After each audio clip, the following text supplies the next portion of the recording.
இது என்ன கூடு தெரியுதா? தூக்குநாங்குருவி. இது இந்த தூக்குநாங்குருவி வந்து இது 2 அடுக்கு தூக்குநாங்குருவி. உங்க வீட்டுல 2 மாடி யார் வீடு இருக்கு? 2 மாடி. இது பாருங்க. அப்போ இதுதான் மேல ஓலையில் இருக்கிற பகுதி. இந்த துவாரம் வந்து காலையில குரங்கு தூக்கி போய் ஓட்ட பண்ணிட்டான். இது வந்து இன்னும் நீளமா இருக்குது. அப்போ இதோட இந்த கூடை இப்படி உருவாக்குறதுக்கு உண்டான அந்த சூழ்நிலை எப்படி அது ஏற்படுத்துதுன்னா, இந்த இந்த நார் இருக்கு இல்லையா, பனை ஓலையில் இருக்கிற ஓரமான இருக்கிற பகுதி எதங்க இருப்பது? ஆமா, அதே மாதிரி தர்பை புல்லில் இருக்கிற ஓரமா இருக்கிற நார்.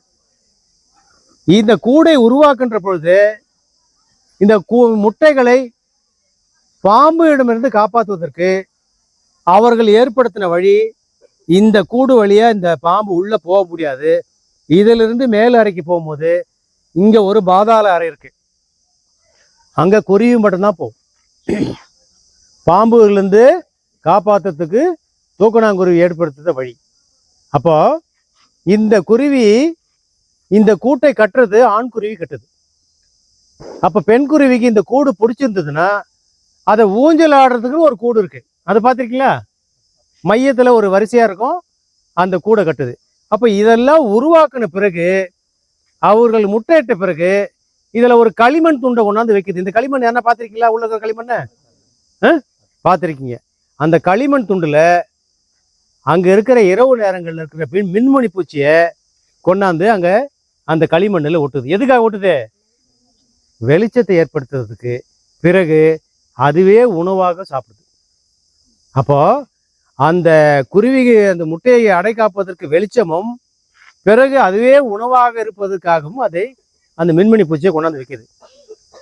அப்போ இந்த கூட்டை உருவாக்குற இந்த பொறியாளருடைய திட்டமிடுதல், இது மழை பெஞ்சாலும் தண்ணி உள்ள போகக்கூடாது, அதிகப்படியான காற்று அடித்தாலும் கூடு கீழே விழக்கூடாது, மின்னல் தாக்கினா முட்டைக்கு சேதம் ஏற்படக்கூடாது. இவ்வளோ பெரிய அறிவியலை இந்த பொறியாளர்கள் தூக்குநாங்குருவி இந்த கூடை கட்டி முடிக்குது. வயல்வெளிகளில் அந்த பூச்சிகளை பறந்து பறந்து பறந்து சாப்பிடுது. ஆனால் அதே தூக்குநாங்குருவி இன்னைக்கு வந்து பெரும் அளவில் அழிஞ்சிருக்கிறது. அப்போ பனை ஓலையில் கட்டுது, மின் ஒயர்களில் கட்டுது, அடப்பை ஆறுகிற வேலி கருவையிலே கட்டுது. இந்த குருவி இனங்கள் அழிந்து வருவதற்கு மிக முக்கியமான கூறு இந்த காட்டில் இருக்கிற இந்த மாசு, இங்கே இருக்கிற அந்த ரசாயன கலப்பு, இது போன்ற விஷயங்கள்ல இந்த சிட்டுக்குருவி இனம் அழிஞ்சுதுன்னா இங்கே வந்து மிகப்பெரிய விவசாயம் பாதிக்குது.